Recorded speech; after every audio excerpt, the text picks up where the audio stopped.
In a sense, George Sullivan comes up from the ranks, for he was visiting team bat boy here when he was a kid. In the interim, he's been a newsman with all the Boston dailies, as well as a teacher at BU and the author of 4 books. So he's well prepared for the often tricky task.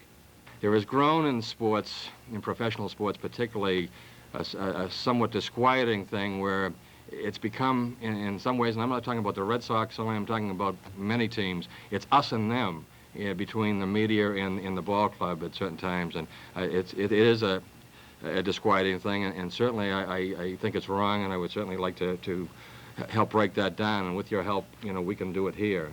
Sullivan will assist Dick Bresciani, who will remain the team's redoubtable statistician.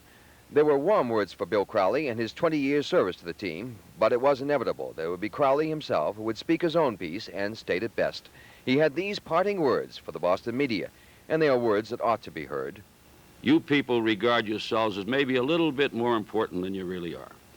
And there comes a time when, well, right now you have Mr. Sadat assassinated. You get a feeling when you get to be my age that baseball's fine. This is the greatest game there is. But it's not very much that important when there's other things going on in the world. Bill Crowley distinguished himself in World War II, then went on to excel in both teaching and broadcasting. All that before his long run with the Red Sox.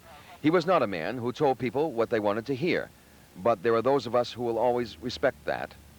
Clark Booth, Sports Center 5, Fenway Park. George, move that other one over too.